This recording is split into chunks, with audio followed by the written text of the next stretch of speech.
Alright, what's up, you pre-ejaculates? Welcome to the Week 5 recap, Week 6 preview video, whatever you want to call it. Obviously, I'm coming off of a very strong win. It feels good to be back on the saddle. Unfortunately, Maria was not able to muster up enough to beat me. She's got a lucky break this week because MJD's on bye, so she doesn't have to play him because she feels obligated to, even though she knows that he's terrible. She, unfortunately, was going up against Becker, who came back and got back in the saddle with a win himself. Last week. His receivers, thankfully for him, are carrying his load, as small as it may be, which is making it a little bit acceptable that Freddie Jackson keeps putting up duds, 3 points this week. But I'm glad to see you're sticking with him for no apparent reason. Like I said, Becker won. He was able to beat Smith. Smith, I think it's a good thing in the draft this year that you took a chance with Peyton Manning. He had a big week for you. The unfortunate thing is that he, by himself, scored more than two of your wideouts, a running back, a tight end, and a kicker for good measure. You're gonna need some people besides just him to play if you ever want to win.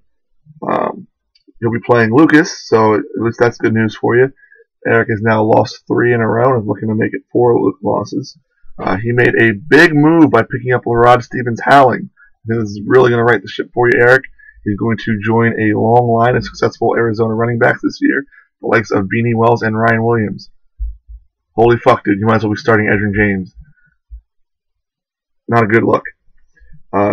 Eric, of course, lost to Maiko. Maiko is still undefeated. Maiko, I've got to say that the most disappointing thing for me this week, besides Scarlett Johansson still not returning my phone calls and finding out that Kirk's wedding was not a prank, was watching your video. Dude, you hyped it up big time, but there's no actual content. Yes, we realize that you've won a bunch of times, that you're happy that you've done good things and all that stuff, but some insight would be nice. And also, the things that you kind of bragged about aren't necessarily looking so hot for you. Your future of the NFL quarterback got his clock cleaned, and is now a concussion risk for the rest of the season. And your premier tight end that you wasted a first-round pick on is on bye this week. I would love to feel good that you could get a loss this week, but unfortunately you're playing against Kirch, who once again needs a bye week warning with Breeze and Hartley still in his lineup. Please, Kirch, give us a shot at Maiko losing. We need this. We need to. I don't know. I for one, will be praying that Sanchez and Selleck not only make it into his lineup, but have monster games for some apparent reason, and can go ahead and finally kick out that loss. Kirch lost to Hoofy last week. Hoofy, not a whole lot to say. Pretty unspectacular week for you. I think that you probably really regret leaving Gateson and not playing Gresham.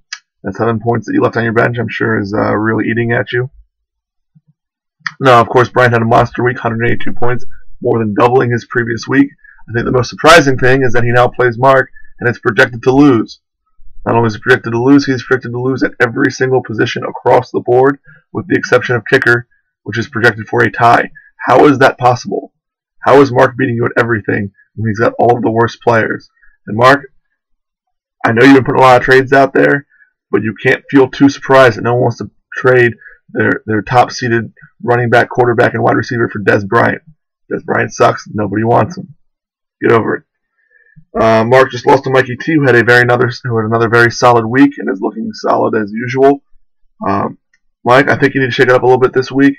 I've got a big hunch that Dallas is going to have a big week.